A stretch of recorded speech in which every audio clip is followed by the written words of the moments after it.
L'Occident ne dispose plus que de soldats salariés n'ayant pas envie de mourir pour des valeurs.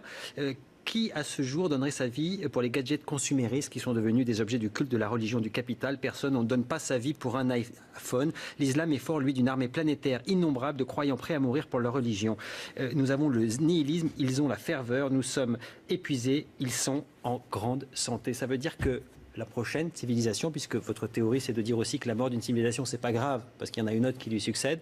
C'est celle-ci éventuellement? C'est comme ça que vous voyez l'avenir, Michel Onfray? Il faut faire de la démographie et voir comment les choses se passent. On voit bien que l'Afrique, démographiquement, est en train de prendre le pas et que dans 25 ans, effectivement, il y aura un basculement, que l'Europe blanche judéo-chrétienne, démographiquement, s'effondre. Mais moi, je ne dis pas c'est bien, c'est pas bien, refaisons des enfants, interdisons la pilule. Je ne suis pas de ceux qui disent ça. Je ne suis pas un réactionnaire, je ne suis pas un conservateur, je ne suis pas un personnage qui adosserait sa décadence à une renaissance.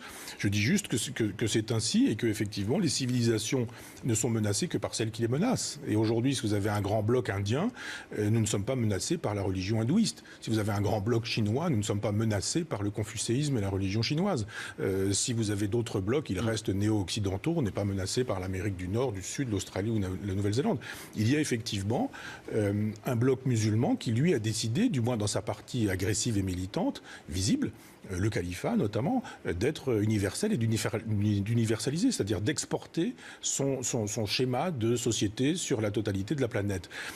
Moi, je pense qu'effectivement, il faut faire face à ce genre de choses-là en disant qu'on peut éventuellement éviter ça. Sûrement pas par la guerre. Sûrement pas par la guerre, en envoyant bombarder des populations civiles et en ne montrant pas les photos des victimes civiles, mais en montrant en revanche les photos des victimes qui sont faites par les avions russes. Je dis juste que la diplomatie, ça existe, l'intelligence, ça existe, la politique, ça existe aussi, et qu'un grand chef d'État, c'est quelqu'un qui a une vision et qui pense d'abord la paix plutôt que la guerre. Alors justement, vous parlez de politique, on va en parler. Vous refusez de juger cette décadence, on l'a bien compris,